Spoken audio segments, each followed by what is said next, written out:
Tucked away in the dense woods of Long Island's North Shore lies the haunting skeleton of a forgotten dream. This is Knollwood, what remains of a Gilded Age mansion once fit for royalty, now swallowed by time and nature. In the early 1900s, Long Island's North Shore earned its legendary nickname the Gold Coast and became a magnet for America's elite. Wealthy industrialists and financiers began building lavish country homes modeled after European estates, which were tucked away on hundreds of private acres. It was in this atmosphere of grandeur that Charles I. Hudson, a powerful stockbroker and Wall Street magnate, commissioned the construction of the impressive estate known as Knollwood, which was completed in 1906.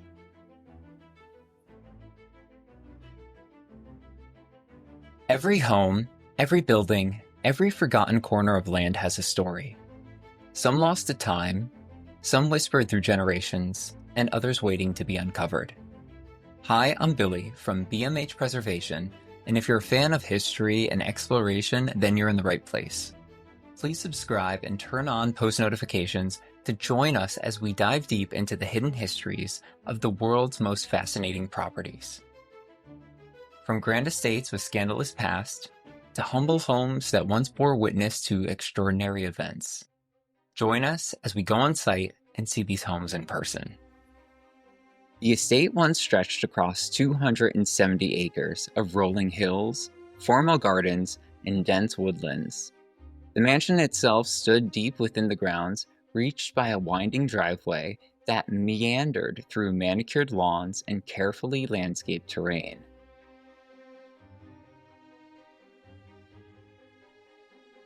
At the end of the approach, visitors would arrive at a striking 30-room mansion constructed from gleaming Indiana limestone.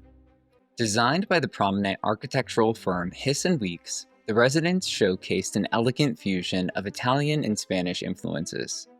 The front facade was anchored by 4 massive columns supporting a stately portico, while an ornamental balustrade traced the roofline, adding a final touch of grandeur. As guests stepped inside, they were met with opulence.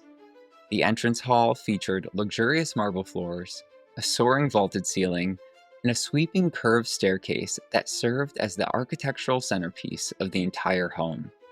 The first floor was adorned with rich English oak paneling throughout the living room, dining room, and library, while several rooms were graced with imported Italian marble fireplaces. Additional spaces on the main floor included a smoking room, a breakfast room, a powder room, and a butler's room, each meticulously crafted for both form and function. Upstairs, the second floor held 10 bedrooms, 4 of which featured their own fireplaces, and 7 included their own ensuite bathroom. And the third floor was reserved for maid quarters and additional storage. And the practical spaces like the kitchen, refrigeration room, and wine closet was down below in the basement. Yet the true crown jewel of the estate was at the rear of the house, an expansive porch that opened through 3 sets of French doors, each framed with intricate stonework and overlooked by supporting balconies above. Astonishingly, even after all these years, a few of the original red bricks from the patio remain today. From the grand terrace descended a pair of elaborate double-sided staircases that also partially remain.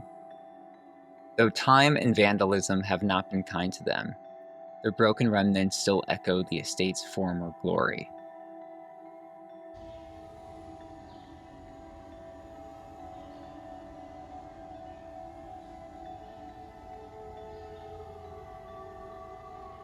At the center of the staircase sits the same fountain, though sadly weathered by the elements and vandalism. It endures as a silent witness to a bygone era of excellence and splendor. Visiting the site today, it's almost surreal to compare the old photographs with what's left behind. It's hard to believe that the now crumbling double-sided staircase once overlooked meticulously manicured gardens,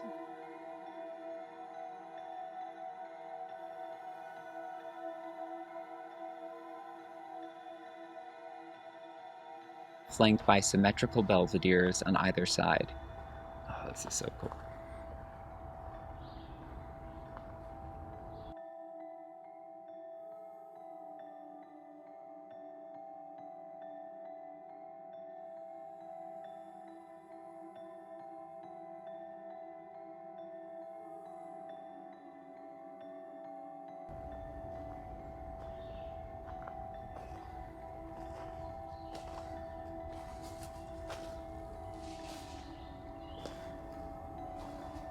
see the old tile floor.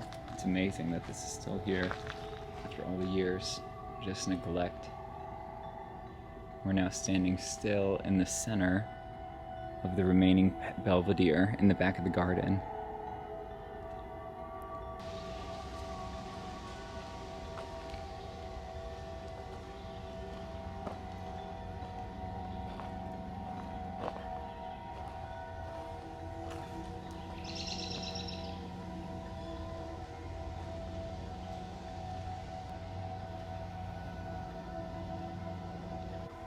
And what's cool is as we look down, you can keep your eyes peeled, you'll start seeing remnants of where the old garden walls would have been and the pathways that are still left behind.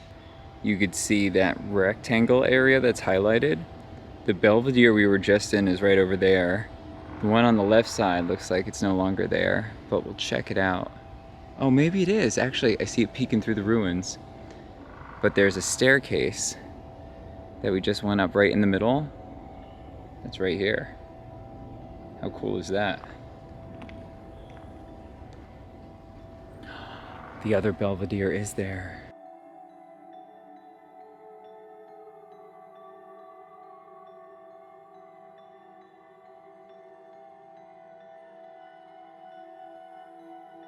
Beyond them stood a grand pavilion gracefully enclosed by rows of linden trees that once lined the edge of the property. The estate was more than just a mansion, it was a world unto itself. The grounds also included a swimming pool, tennis courts, and even a fully functioning farm called Westbrook. It was a true embodiment of luxury and self-sufficiency. After Charles's death in the 1920s, Knollwood passed through a series of owners, none of whom occupied it with the same grandeur or vision for which it had been built. Wealthy buyers came and went, but the estate was often left empty, and the overwhelming cost of maintenance proving too steep even for the wealthy. Ultimately, the home was bought by Gustavia Senf, a widow of Charles H. Senf, director of the American Sugar Refining Company, better known as Domino Sugar today. Although, when Gustavia died in 1927, the estate was inherited by her nephew Charles, an attorney and co-founder of the New York law firm Morris & McVeigh. Then came an unexpected twist. In 1951, the estate was purchased for $102,800 by none other than King Zog of Albania, an exiled monarch ousted by the communist forces during World War II. He intended to make Knollwood his American residence in exile, a palace for himself, his family, and 120 members of his royal entourage, all of whom would be attended by Albanian staff. When news first spread that an Albanian king was going to be moving into the estate, socialites eagerly crowded around the front gates, only to be surprised when a mysterious bearded man in a Russian army uniform arrived and kissed the visitors' hands before turning them all away. In 1954, King Zog's attorneys announced that the king would set up a kingdom at the estate and that he would leave parcels of the land to his subjects who would work on the land as tenants. Although, as the years passed, the king never arrived, and eventually the mysterious bearded army gatekeeper disappeared. Local rumor mills kicked into overdrive, and some said he intended to bury his riches on the property. But none of it came to pass. Zog not only failed to occupy the estate, he also refused to pay property taxes, allowing the mansion to fall deeper into decay. Still, his brief and mysterious ownership fueled wild speculation. In 1955, Knollwood was sold once again, this time by members of Zog's Albanian parliament to businessman Lanzel Christie. However, in all my research, I could not find any concrete records confirming whether he ever actually lived there. By the late 1950s, Knollwood had fallen into a haunting state of abandonment. The once manicured gardens grew wild and unruly, while the marble floors that once gleamed beneath crystal chandeliers began to crack and crumble with time. In the 1960s, the mansion was heavily vandalized and destabilized by vandals, who began destroying the estate, drawn in by the persistent rumors of hidden riches left behind by King Zog of Albania. It's that destruction that eventually led to the demolition of the mansion's main structure in 1959. What I find most ironic is how much of the conversation about Knollwood across videos, articles, and blogs centers almost entirely on a king who bought the estate, but never even lived there, so in reality his riches would have never even made it to the mansion. Following years of neglect and vandalism that occurred on the property, it was sadly torn down by the local county works department of Oyster Bay in 1959 for reasons of safety. A garden pavilion also remained for many years until that was also sadly vandalized. Now part of Muttontown Preserve, the Knollwood ruins remain hidden among the trails, quietly decaying in the woods. The grand staircase still leads to nowhere, and visitors today come not for garden parties or banquets, but for whispered legends, eerie photographs, and a glimpse of what once was. Sadly, this is what becomes of history when it's left unguarded. The Knollwood estate, built in 1906 for Charles Hudson during America's opulent Gilded Age, was once a masterpiece of ambition and elegance. But today, Knollwood exists only in pieces, skeletal fragments hidden deep in the woods of Long Island. When we allow these grand estates to decay, we erase the physical connection to our past. Architecture is not just shelter, it's a record carved in stone and wood, and in this example, it shows us how the wealthy lived during their time. Each room, each column, each forgotten hallway whispers a chapter of a story that once shaped communities and part of American culture. Most importantly, preservation matters since it gives future generations the opportunity to walk through history rather than just read about it. It fosters curiosity, pride, and understanding, while reminding us that time does not have to mean disappearance. And sadly, Knollwood is far from alone. Across the country, hundreds of historic estates have been lost, bulldozed, burned, or simply abandoned. Without dedicated efforts to preserve and restore these treasures, we risk becoming a nation that builds boldly, but forgets quickly. Let the ruins of Knollwood serve as a cautionary tale not just of grandeur lost, but of a memory forsaken. Because once the last wall falls, the final photograph fades, what remains? A house that once stood above the trees is now forgotten beneath them. Visiting on site was very cool, but at the same time very sad. And what made me the most sad and angry, honestly, was to see all the brand new cans of spray paint that were littered among the site. It's clear that people continue to show up and vandalize the property and deface it further. If you're any of those people watching this video, stop. It's rude, it's disrespectful, and don't litter. Just stop being a trash person. I don't know how else to say it. Actually, I do, but it's not family friendly, so I'm going to refrain from that. It goes to show the level of how destructive we are as humans and how just useless some people can be. But aside from that, I had a wonderful time exploring the ruins. I'd love to return to this site in the fall or winter when the vegetation isn't in full bloom, since I imagine there are still so many incredible remnants of this home just waiting to be discovered underneath it all. When the house was ultimately demolished, I suspect much of the debris was used to fill in the foundation itself, which means buried just beneath the surface, there could be fascinating fragments of the past, pieces of history hiding in plain sight. And that's the kind of stuff that excites me the most, because it's like being an archaeologist, finding those pieces and knowing that they're connected to a story. If you've enjoyed watching this video, please consider subscribing and following along as we continue to explore other forgotten properties.